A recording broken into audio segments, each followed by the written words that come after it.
with that, since I'm introducing everybody, let me allow myself to introduce myself, as Austin Powers said. So I did biology, bachelor's in biology at the U, and I worked as a fellow in personalized healthcare at the Department of Health and Human Services. I got a master's in human genetics at Tulane. I started a website called itrunsmyfamily.com, which is a family health history website. And I worked as a VP for innovation at Informed DNA, which is a national genetic counseling company. And then after that, I came back, started my PhD work in biomedical informatics, pre-doctoral fellow in the program of personalized healthcare, and most importantly, I'm your TA. So my long winding path to being in front of you right now. I'm going to talk about, the next 2 weeks are going to be about biomedical informatics, different topics related to it. And so I wanted this lecture to be an introduction to biomedical informatics, since not all of us are BMI students or have even taken courses in informatics. So I'm going to start off by asking what are the 3 most important things to personalized healthcare? And with that thought, if you've ever talked to a realtor and you ask what are the 3 most important things to real estate, what is it? Location, location, location. So I argue that the 3 most important things to personalized healthcare are data, data, and data. And it's not quite a joke, because we need to have data to do personalized healthcare research. How do you do research? You got to have data and gather it. You have to have data to personalize clinical care. So in a clinical setting, you have to know personalized information about that patient in order to personalize that care. And you also have to have data to justify reimbursements in personalized healthcare. So the 3 most important things in personalized healthcare are what? All right. So data, this important thing to personalized healthcare. How do we get it, and how do we use it? So that's where biomedical informatics comes in. So the definition of biomedical informatics is the science underlying the acquisition, maintenance, retrieval, and application of biomedical knowledge and information to improve patient care, medical education, and health science research. So it's all about how do we get the data, how do we structure the data, and then how do we use the data in a meaningful way. And so whatever field you're in, pharmacy or public health or actual clinical care, if you're doing research, you have to have data, and you have to have good data. Everybody knows garbage in, garbage out. And so this biomedical informatics is all about getting data and getting good data and getting data in a way that can be used to make research discoveries and improve clinical care.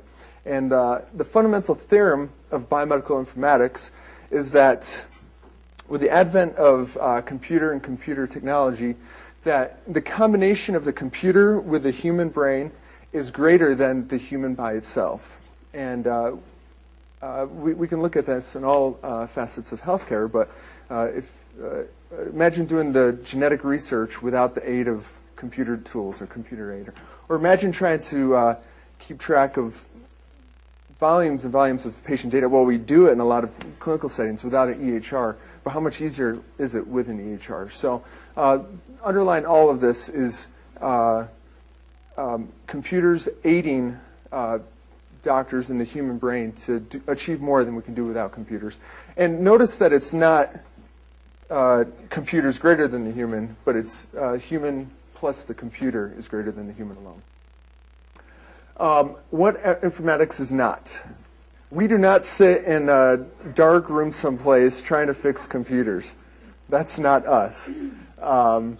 So if you come to us trying to get a computer fixed, we're going to send you. In fact, we have our own IT person in the informatics department to help us fix computers. So that is not him. That's not him at all. So what informatics includes is representation of data and knowledge. How do you represent? You have this data. How do you represent it in a meaningful way? It does a lot with vocabularies and ontologies and standards and interoperability. So if you have data, how do you represent it so it's related to other data and you can make sense of it? The storage and retrieval of information. You have information in all these different databases. How do you get it and how do you use it? Signal processing, image analysis, natural language processing. So you have text documents. How do you actually get into the text documents and pull data that's useful for research? Decision analysis and expert systems. How do you present information to doctors or recommendations to doctors to improve care? and then user interface designs within whatever systems you're using. And there's plenty more, but these are just examples. So I can't talk about informatics without talking about its relation here to Utah.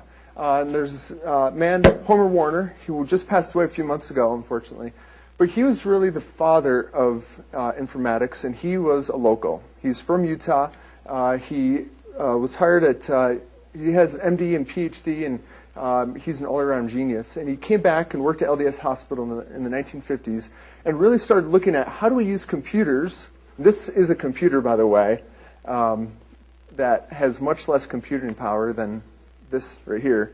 But how do we use computers to improve clinical decisions? And he was a cardiologist, and so he looked at the heart as a computer problem and looked at ways to model this within the computer systems. And so he first worked on this at LDS Hospital in the 1950s. The first biomedical informatics department, it wasn't called biomedical informatics back then, came about in the 1960s. And so the department just upstairs on the 5th floor is the first ever biomedical informatics department. The first EHR, the help system, developed by Intermountain Healthcare in the 70s. And then the Utah Population Database, arguably one of the first genealogy databases that link health records to genealogies, was done here at Utah. And so there's a rich history in informatics here in Utah, and especially Salt Lake and University of Utah and Intermountain. And so I like to look at the world of informatics, and I segregate these things. And a lot of times people come to me and they say, oh, you're in informatics. You can help me process this genetic file and make sense of all this protein data. And I'm like, that's not really my focal area. I've broken this up by different areas within healthcare and health science research. Basic research, clinical care, patient empowerment, and population health, and the different segments of informatics that focus on those areas. And first I'm going to talk about bioinformatics, which is primarily focused in the basic research, the bench research. And bioinformatics deals largely with taking data and visualizing it and connecting different or high volumes of data to try to make sense of it. So visualizations play a big part. Gene searching, blast, alignment, sequence alignments. A lot of this is done in bioinformatics. Lewis is going to talk more about bioinformatics. But bioinformatics is largely in the bench research. You're pulling huge amounts of data from research studies that involve whatever's done in the lab. The next is for clinical research informatics. And so this deals a lot with, you have all this clinical data, a bunch of different databases, a bunch of different healthcare organizations. How do we take all the different databases with all this patient data and link them together so we can do some meaningful clinical research out of it? And so clinical research informatics deals largely with these type of things.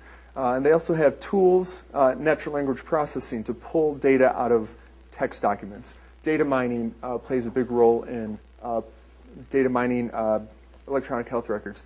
REDCap is a tool that's used. Remedy is a clinical research informatics platform that can be used to do this type of stuff. And Further and Utah Population Database are two topics that are going to be covered next week. But these are large informatics systems that are linking multiple databases together in order for researchers to gain meaningful information out of them to make clinical discoveries. And this is just, you'll see more of it next week, but this is a slide of how crazy it can get trying to link all these databases together. And that's an example of the Further project. Clinical care, this is the world that I largely sit in. This area right here is where I largely sit. But how do you use informatics computers to improve clinical care? And so a lot of this involves electronic health records and representing, how do you represent a diagnosis? How do you represent blood pressure? There's so many different ways to do it. You can free text it. You can't really use it. So how do you model it? How do you represent it so that it can be used? And it's easy for doctors to be able to enter this information and then to pull it when they need it. And also clinical decision support rules, alerts and reminders to make use of the data that's entered in here to remind clinicians and to help improve care. And then the CHI, the Clinical Health Information Exchange, also falls into health informatics. So you have a patient visiting you up here at the University Hospital, but they've been at Intermountain for the past 10 years. Well, clinical health information exchanges allow you to reach in and pull data, and that's relevant clinical data from Intermountain Healthcare. So that's what health information exchanges do. There's a number of terms used for health informatics: clinical informatics, medical informatics. Health IT kind of overlaps, but health IT also gets into just the plugging wires and connecting things together, which informatics is a little bit more abstracted than that. And then there's specialty fields: nursing informatics, dental informatics, pharmacy informatics, which focuses on the application of informatics to those specialty fields. And it can go on, pick your specialty, and there's probably an informatics field associated with it. Patient empowerment. So this is where the consumer health informatics comes in. And personal health records like MyChart. So how do you get patients involved with their care? How is informatics able to support that? There's a remote patient monitoring. So patients taking measurements at home using devices and then sending them up to their doctor. Similar to the e-asthma tracker, the lecture we had earlier. With the iPhone, there's a lot more devices out there. So collecting a lot more patient data is coming on board. How do we make sense of this, and how do we interact with the doctors so they can help make decisions? And this is an example of It Runs My Family, a patient-centered family history tool. So there's a number of these patient-centered tools out there that can be used. And then finally, for population health, there's an area of public health informatics, which is probably relevant to some of the public health folks here. But this is, how do we get data to the Department of Public Health? The Department of Public Health at Utah, the CDC, it's all data-driven. So disease outbreaks, how many people have had the flu, how many people have had some crazy fecal-borne disease in the water. And they want to know this information so they can make public health decisions. And so it's all about pulling data out of labs, hospitals, sending it to the public health department. And then also disease maps and alerts in different areas. And then something like Google Flu Trends is an example of public health informatics, where people type in symptoms of the flu because they're thrown up and have fever, and they can track flu outbreaks based on this information. So it's really interesting stuff that they're doing in public health informatics. So the UView has a Department of Biomedical Informatics, and some of these courses, I looked at their courses this coming fall, are probably of interest to some of the students here. And a number of these are part of the certificate. So if you're going to do the personalized healthcare certificate, some of these are required. Foundations of Healthcare Informatics, Foundations of Bioinformatics, Public Health Informatics. And then this medical decision-making course is a course that I TA with Dr. Kawamoto, who's going to be lecturing next, which if you're interested in decision support and how to provide recommendations and alerts to doctors, this would be a great course to take. And then for those clinical researchers out there, clinical information extraction is a course to how to pull data out of records. And they have a certificate, master's, and PhD program in biomedical informatics. So I'm going to run really quick through this as a setup for Dr. Kawamoto's talk. And this is an area of my research, is why is health informatics, in particular decision support, why will it be required to achieve personalized healthcare? And the way I look at this is that as that personalized healthcare has a gap between the promise of personalized healthcare, which is all the research out there and all the discoveries and all the people saying, if you use genes, you can personalize care and save all this money. This is the promise, and this is where we're at, largely. And we want to get over to the realization where we're actually doing stuff in the clinic, and it's actually personalizing care, it's actually saving money, it's improving quality. But to get there, there's significant barriers to getting from the promise of personalized medicine to the realization of personalized medicine. And that's what I'm going to talk about really quick. So one of the first barriers is that we have a large complexity. The complexity of genetics is large, and it's a significant barrier to achieving personalized healthcare. And there's this quote: nearly every human disease has a genetic component. Does anybody have any idea who said that? It's Francis Collins, the director of the NIH. And so obviously genetics plays a huge role in diseases, and so much so that he believes that every disease is impacted some way by genetics. With that, that's not an easy thing to manage if every disease has a genetic influence and can potentially be personalized by genetics. There are 3,000 diseases today for which a genetic test is available. Many more diseases for which the genetics aren't quite known, but we know it's genetic.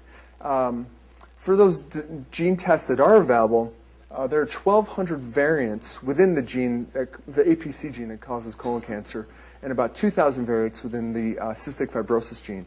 And so if you imagine a doctor, just a primary care doctor, trying to manage this information, not only do they have to keep track of 3,000 different genetic tests, but within a genetic test, the results that come back, they also have to keep track of, well, which variants are relevant for clinical care, which ones are pathogenic, which ones are benign, we don't have to care about. Variant reclassifications are a huge problem as well. In one study, over a 7-year period, almost 15% of variants had to be reclassified, where it was initially unknown what the variant classification was, and it changed to benign, or it changed to pathogenic, or it went from benign to pathogenic. And so that is a huge thing to keep track of. So you can't just teach a doctor once and expect them to know it. They have to keep up with the evolving knowledge base of genetics.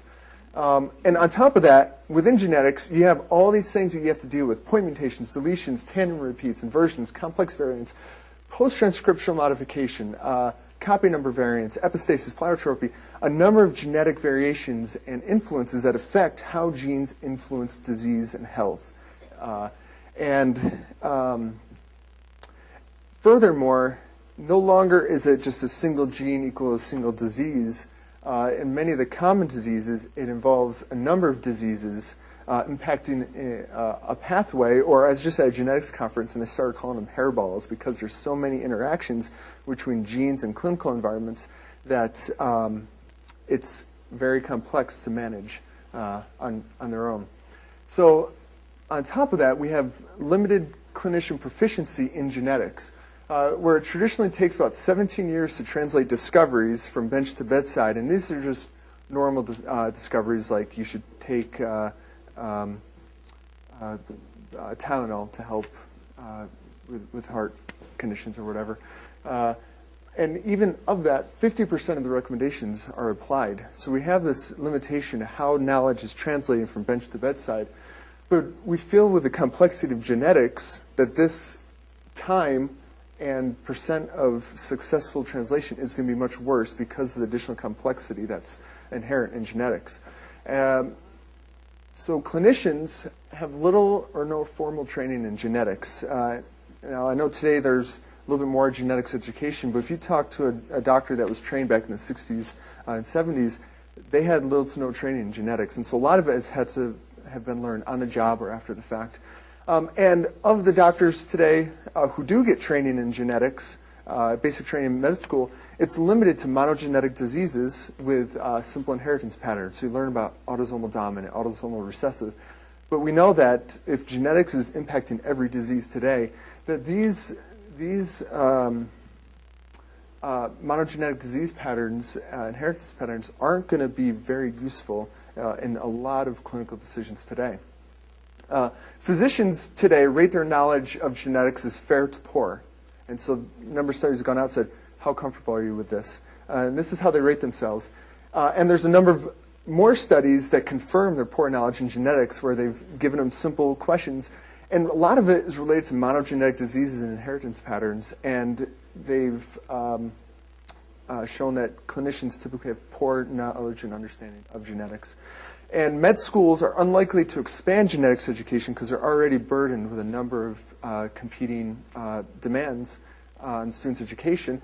And genetics education programs that teach doctors after the fact, like CMEs and other educational programs, have only produced modest results. And those were, again, largely focused on monogenetic diseases. And so, and on top of that, an average primary care physician is going to have less than 2 minutes to prepare for their next patient. And so you're putting this complexity of genetics onto clinicians that are, frankly speaking, pretty poorly trained in genetics today, and they don't have any additional time to research and understand what's happening.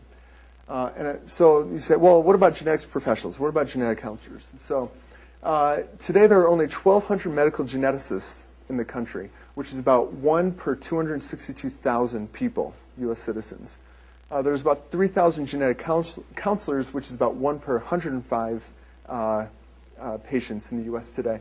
And I did a back of the envelope calculation based on how long it takes one of these genetic professionals to prepare and see a patient. It would take 239 years, employed years, to see everybody in the United States today if everybody went to a genetic professional today. And so clearly the genetic professional workforce today is not at the capacity to manage everybody who needs or who wants genetic counseling today. And that's unlikely to change because new professionals in this industry aren't entering the workforce at a rate needed for growth, to sustain growth. And so there's this huge problem now, but also in the future. This is unlikely to change going forward. And additionally, referrals to genetic professionals are suboptimal. I worked for a genetic counseling company, and we provided free genetic counseling. It was no cost to the physicians. We billed the patient's insurance company, yet we still struggled to get physicians referring patients. Even when they ordered a genetic test, they just didn't refer. Even it was no cost to the doctor, yet they still didn't do it. And so that's something that the genetics profession is struggling with today and is probably unlikely to change in the future. And so I say all these things, this is what we're facing today. But what's going to happen in the future when whole genome sequencing is quick, easy, and cheap? And these barriers are going to overcome the time, the technical, and the reimbursement barriers today. So if you can get a whole genome sequence for hundreds of dollars, what's going to happen is doctors are going to order a whole genome sequence instead of a single gene test. And so now instead of a single gene test and those results, you've got a whole genome sequence on a patient. And then there's a lot of talk out there about, well, sequence everybody at birth as part of clinical care because you can get information to guide care throughout life. What's going to happen when that happens? When the whole genome sequence is available to a doctor at the point of care, and we know all the barriers that we just discussed, and they have all this more information. So do we really expect, this is the take-home message, do we really expect clinicians to be able to manage a whole genome sequence efficiently today? And use it, the whole genome sequence, to provide risk assessment, pharmacogenomics, and diagnosis, and prognosis, and nutrigenomics. We've been through a number of lectures before in pharmacogenomics where we saw how complicated, how many genes were involved to guide therapy. Do we really expect clinicians to be able to manage this on their own?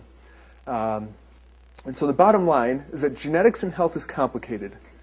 Clinicians currently struggle to use genetics. There's not enough genetics experts to help. And it's only going to become more complicated with whole genome sequencing readily available to all patients at the point of care. And so the solution, I believe, is this, is to use informatics to help guide clinical decisions at the point of care. And that's the only way we can do this. We know today with genetics, this is where we're at. And the only way to become successful and to get where we need to be is to involve computer decision support and computerized aids to help doctors manage genetic information at the point of care to provide personalized health care in an effective and efficient way. And so we believe that clinical decision support within the EHR is going to be the bridge that guides the promise into the realization of personalized health care using this informatics approach. And so that is it. Here's my contact info. And if any of you out there are on the social media world, and I recommend people who are looking for jobs, it's a great way to market yourselves. Get yourself a blog, get yourself a Twitter account, get yourself out there. But if you are, hook me up. So that's it. Any questions?